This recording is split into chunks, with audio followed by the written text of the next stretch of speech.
What's going on, guys? Welcome back to the YouTube channel. Before we get this video started, I just wanted to give a big thank you to all the 1,000 subscribers that have subscribed to the YouTube channel.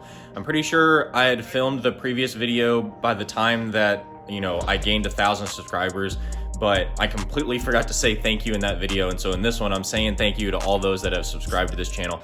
I feel like I was just making a video where I was thanking all 700 subscribers. So it seems like I gained, 300 pretty quickly there, which is totally awesome. The YouTube content definitely is not stopping here. So if you haven't subscribed already, please considering doing so, and let's get on with the video. So in my last video that I had posted, I think I ended the video talking about how I was gonna fix the hood latch on this car as well as the speaker issue that I ran into. And I ended up doing none of that, but I was looking at the hood latch. What I was gonna do was do the hood latch mod where you put some spacers underneath this and this part, because there's supposed to be a bracket under there. So that's kind of the issue that I found, was that whenever I was trying to do that, I noticed that this was missing with the bracket behind there. And so I think what's happening is that whenever I try and shut the hood, it's just pushing this down, this whole piece down, and it's not sturdy enough. So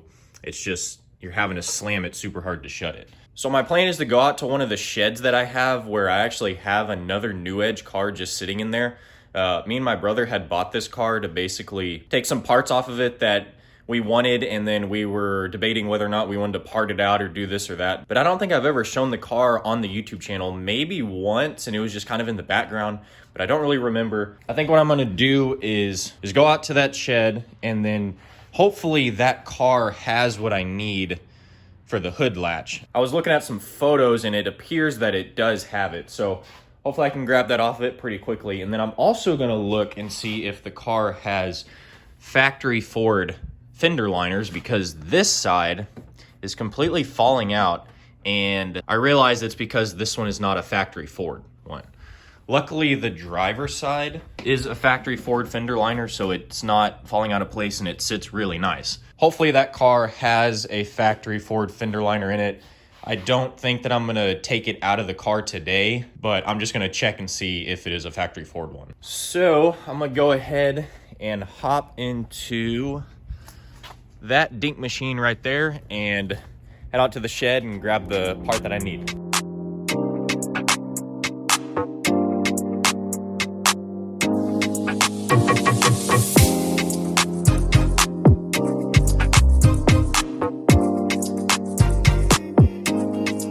All right, guys, so I just made it to the shed and just taking some stuff off of this car.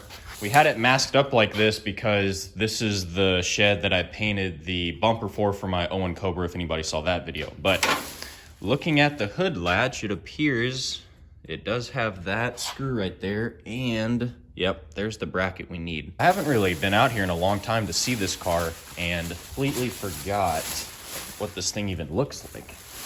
That thing looks crazy.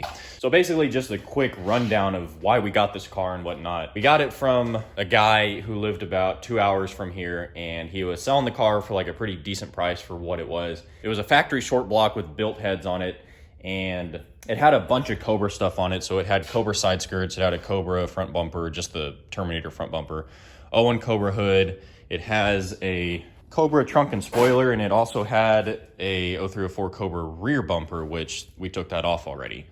Might be going on the Bullitt at some point, but it was a tan interior car.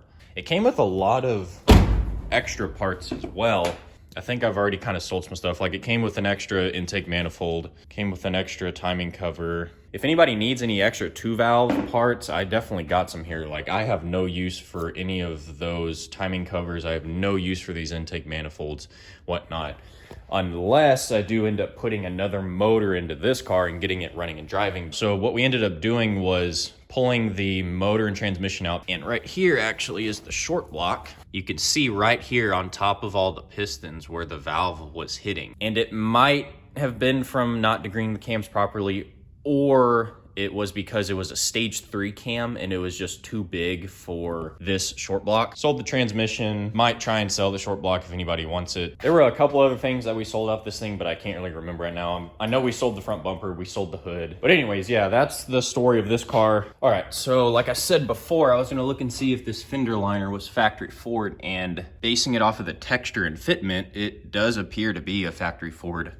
fender liner. So that is awesome, but not gonna take it off today. I'm gonna focus on getting this thing, that bar off, and then we'll be out of here. All right, finally got the part off. It was super easy. It was just that top little hex bolt, whatever the heck you call it, and then just the 8mm on the bottom. Hopefully this thing works. I don't know if that bend right there is factory or not, but either way, it should still work fine. Just made it back to the house and I got the part right there. Gonna go ahead, pop open the hood, and hope she fits under there. I finally got the support bar put in there. That took me a lot longer than it needed to. First, because the first time I put it in, I had it backwards. So if you ever take one of these out or your car is missing it for some reason, you wanna make sure that the head up top is angled towards the back of the car, not angled towards the front. Tried to put it in the other way, but it was very kinked there on the bottom, so I had to take it back out, get some pliers and, you know, bend it as straight as I could. Now I finally have it into the car. It's in there, it's nice and tight, so I'm gonna shut the hood and hopefully that makes it a lot easier to shut. If for some reason it doesn't, I'm gonna take this top bracket off and then add a spacer or two under here and under here, and then that should definitely help. But for right now, let's see if this thing shuts easier. So this will be the moment of truth right here.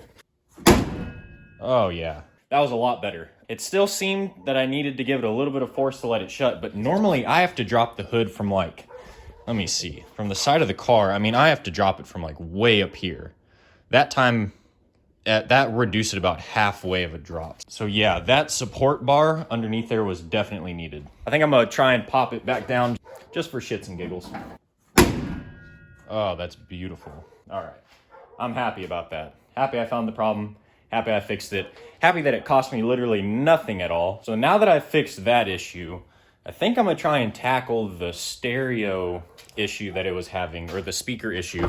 My problem is that I just don't know where to begin with this thing. I don't know if I need to take the whole door panel off and look at the speaker wiring, or take the stereo head unit out, look at that. I think what I might do just as a temporary fix, I think I might just pull the fuse for the front speakers out. Maybe I'll just pull the fuse for the whole radio. I don't know, because the only reason why I'm thinking about doing that is because I'm planning on taking this thing to a car show in about 4 or 5 days, something like that. And I normally don't even listen to the radio anyways in the car. And so I'd rather just have no radio at all than to hear that annoying buzzing sound coming from the speaker. Because it's not too bad whenever you're actually driving, but whenever you're slowly moving or you're at a stop, it's pretty obnoxious, and it just, I don't know. It's not gonna be fun, especially if I have somebody else riding with me to that show. So anyways, guys, I think I'm gonna end the video here. Hopefully in the next video, I'll take the car out and we can go for a drive and do something actually fun. If you enjoyed watching this video and this helped somebody out, or if you just enjoyed watching the video in general,